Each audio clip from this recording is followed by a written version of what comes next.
All right, let's talk about today's inventory. So this is a 2019 Ford Expedition. It's got right at 132,000 miles. It is the XLT package, so it does have some few extra added options. It does have some really nice tires on it still, so those will be good for a while. So some added options. It's got the 18-inch alloy wheels, which that part might actually just be basic. I think they have a different design for the wheels, so possibly that. But it does have the running boards. Yes, not all Expeditions do come with the running boards. It does have the power folding mirrors. It's got the actual keyless approach. So that way you can lock the doors and unlock them. As you can see, lock and unlock does open the power mirrors and stuff. It's got that on all four doors. It does have the power lift gate, or the trunk. It does have the glass in the back as well that does fold open. It's got the power second and third row. It's got four-wheel drive, which is actually not too common anymore in these things. What else does it have? It's got the upgraded stereo system. It's got Apple CarPlay, Android Auto stuff. So overall, it's a pretty decent one. Oh, and it's got leather, heated seats, cooled seats, heated steering wheel. So it's basically like kind of like I think how some companies would label it as a tech package. So it's got quite a few luxury amenities, which is cool. But let's go ahead and take care of this. Oh, and it does have remote start. I do have two keys as well for this. So you got the remote start option, you've got the power lift gate as well, lock, unlock, and then panic, of course. I have two keys for this one, so that's always a benefit. It does have the tow package as well. It's just got a cover on it, so as soon as you take cover off, you'll be able to access the tow package and everything from there. Let's go ahead and look at this. Oh, right. So overall, pretty nice, pretty decent car. It's got just a few scuffs and scratches on there. I mean, it's a 2019 with 132,000 miles, so it's not in perfect condition. It's got a few right over here. No idea what this was or how they did this, but yeah, that's that. Oh, and for the glass, the button is right over here next to the backup camera, so you could open that one. And the button for the lift gate is right back here on the handle, or in the handle, right in there. So here it is. All right, so we could fold the seats all together like this, or you could do just left or just right. And that's the third row right there. So that's it. Looks like whoever had it, they probably didn't use the third row much. They most likely had it folded and just put some stuff in there, considering the scratches and everything. So that's that. It does have these right here as well. It's little covers. I mean, they're basically just hiding the mechanisms down there, so they're meant to spring back and stay closed. On this side right here, that one did come off. I think the little plastic clip for it or something broke, and it doesn't spring back either.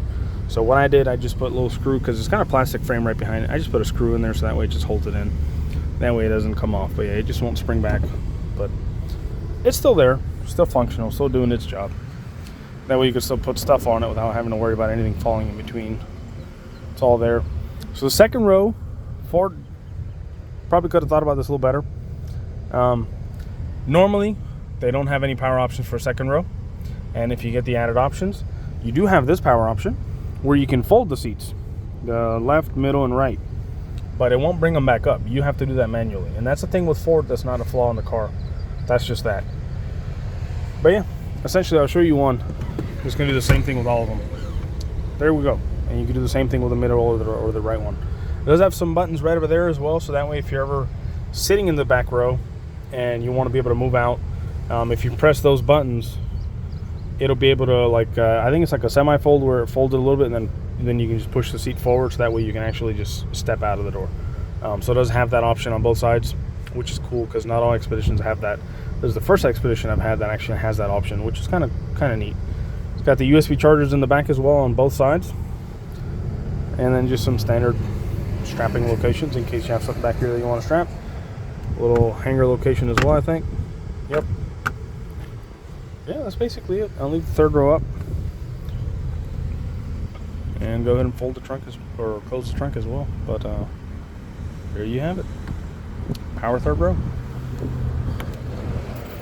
Power lift gate. All right, stepping over to this side. Overall, still pretty nice, pretty clean. Overall, it's a pretty decent car. There is just one small thing over here. I mean, door dings are inevitable, especially if you're driving a bigger car. Someone will eventually door ding you. Looks like this one, the other guy's door must have flown open or something, because it left a pretty, like, visible ding right there. The rest of this is just scratch. But you could see something definitely, a door definitely flew open and just hit it right there. But yeah, go ahead and open it. Power folding mirrors and stuff. Oh yeah, those are also added options. It's neat. I was driving this car. Apologize if it's a little dirty. There's that. And on top of that, it just rained today, so now the car looks a little dusty again. But yeah, ignore my sparkling water. It does have the wireless charger as well, actually. That's another added option. So you got your wireless charger right there, so you could just put your phone down there to let it charge. You've got the USB over there. Plug in either one of those. You should be able to have Apple CarPlay and Android Auto over there. Let's go ahead and actually turn the car on, because right now it's just on remote start. Remote start, all it does is warm up the car for you. So it starts it up, let it warms up, turns on the AC on the inside and stuff, so that way it'll cool down in the summer, or in the winter it'll, based on the temperature outside, it'll just heat up the car on the inside. So that's that. You could also turn those features off, the convenience features for like where it actually heats and cools the inside. You could just leave it at just remote start. Mess with all that in the settings. So let's actually go ahead and turn it on. You do have memory seats as well as the power folding mirror right there. The rest of it, like child lock, other mirror, other stuff, mirror controls. Pretty basic. These are the door handles. Oh, right. So it's got 132,067 miles, or 062, sorry, 0.7. It's almost 063. You know, 132,000 miles. Pretty nice. You got all your steering controls right here. That's for messing with the stuff up there. Like if I press OK, the driver door jar message will go away. Looks like it's already warmed up. That's good. Here's your cruise control settings. Here's the, so that's for muting. Answer decline calls. That's for your voice assistant, or if you're plugged in and you have Apple CarPlay on or something. That's for the Siri. Your volume and skip controls. And you do have the upgraded head unit and stuff. Mine's connected to Bluetooth right now anyways, but you could just connect Apple CarPlay down there. It does have the cooled seats on. I have it set to automatic, so especially considering the weather these days. So as soon as I start the car and sit in, it turns on the cooled seats. You could disable that stuff in the settings, but yeah, you could turn that off now. Heated seats, heated steering wheel as well. All the options right here. You got rear climate control as well, which you could also lock. So if you don't want anybody messing with the rear climate control, you can always just lock it, and that way they won't mess with anything, or they won't be able to change it from back here. And I'll show you that in a moment. It does have 4-wheel drive, and then the drive mode selector. You could set it to 4 auto or 2 high. You've got the just 2-wheel drive, 4-wheel drive, and drive modes. So you could change it to like grass, mud, snow, gravel, etc. Whatever options they have over here. They got quite a few options. And you could set it to sports mode or eco mode or something as well. These are your manual buttons. So if you do go into manual mode, you can select your buttons for shifting down or shifting up. And I know it's not that fun. It's just buttons over here. But this is very useful if you're towing. You can always select the manual and actually be able to change your gears in case you're towing something and you're trying to go uphill and you want to go into a lower gear or something.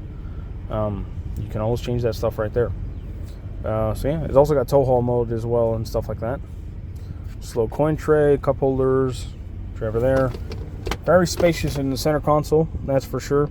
Another coin tray and extra tray, which is removable, by the way, so you don't have to leave that in there. All right, I think that's basically everything up here. Nothing else really. It's got your microphones, your sunglasses tray, the little thing that a lot of minivans and stuff have, where is it? Right here. Little mirror, so you can keep an eye on your passengers. I think it's actually supposed to be a blind spot thing, so you can see outside the, whatever it is. I don't really know what the real function for that is, but it's there. You've got your regular lighting stuff, and yeah, that's basically about it. I don't think there's anything else over here to show. It does not have a sunroof, which I don't personally mind. I'm not a fan of sunroofs, but some people are. Some people like the panoramic roof or the sunroof or whatever. This car does not have that, but yeah. All right, moving on. Horn works and everything as well. There we go. You do have your fog lights, your regular lighting controls. Set it to automatic or something. I think it is on automatic right now. Yes, it is. Your handbrake controls, your foot pedals, so you can actually move your foot pedals closer or further away in case you don't want to move your seat and you just want to move the pedals. Let's see. Or if you're just a very short person or a very tall person. That's basically everything up here. And then you get your car charger right there. Let's move on to the backside.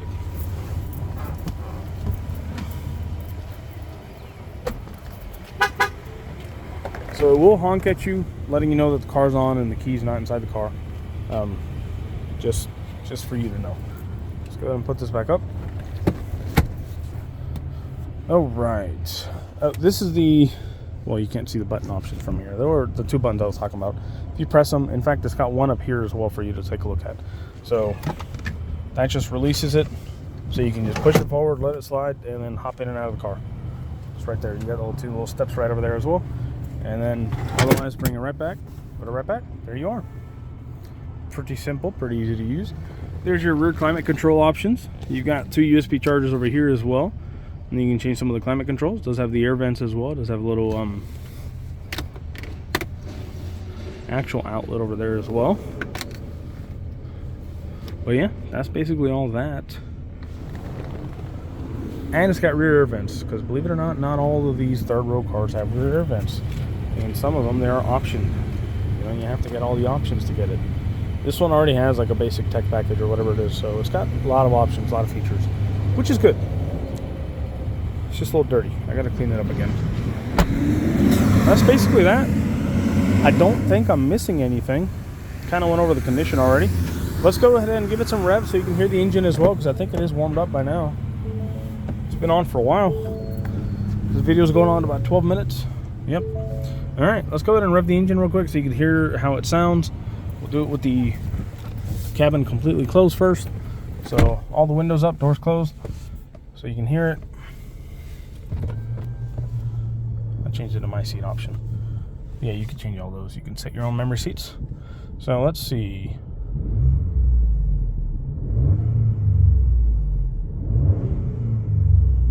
Yeah, it runs and drives very nice, that's for sure. But yeah, here's with the door open, and I'll show you from behind as well.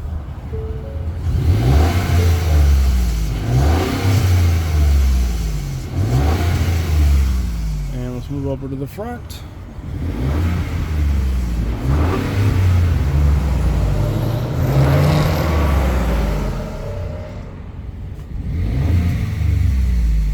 That's basically everything. And then you have auto start stop stuff, which you could just disable like I always do. Auto start stop, what it is when you stop at a stoplight, then the car was well, it's just sitting there. You're just sitting there at a stoplight. The car briefly just turn off. It'll leave all its accessory functions like the AC and everything that you're doing on, but it'll just turn the engine off temporarily. And as soon as you let go of the brakes to move, it'll immediately turn the engine back on and you'll be driving. It's supposedly their way of saving gas. A lot of car companies adopted that feature.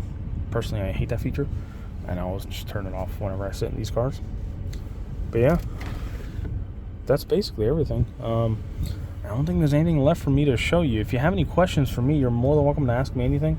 I can try to answer everything to the best of my knowledge, or I can show you some more pictures and videos depending on what you need to see. And like I always offer all my customers, you're more than welcome to have this car inspected. I can meet you at any shop within Evans or Martinez, Georgia, and in case you're from out of town, that's zip code 30809 or 30907. I can meet you there, or you can schedule it ahead of time and just pay them over the phone and tell me when and where the appointment is, and I can head over there. It's called a pre-purchase inspection. Most places will do it. Most places charge anywhere from $20 to an hour of labor, depending on where you're going, whether it's Tires Plus, NTB, Marquion's, Christian Brothers, CNC Automotive, doesn't matter. I will have the vehicle inspected for you if you'd like to have it inspected. You know, that way you can pay to have it inspected. Most of these inspections involve them lifting the vehicle up, taking a look underneath to see if there's any leaks in any suspension or any engine oil or transmission or whatever. Make sure everything's shifting properly, make sure the brakes and everything are good, tires are good, no nails or anything. Basically, it'll check everything for you mechanically so you can make sure that, you know, you're at peace of mind with the car, that, oh, hey, yeah, this car checked out, the mechanic said everything's good, so at least I don't have to worry about that, you know? But you're more than welcome to have it inspected. It's a solid car as far as I can tell. I've put roughly, I want to say, about 500 miles on this thing. I love these cars, so I always do end up driving them quite a bit. But yeah, if you have any questions for me, do let me know. Thank you.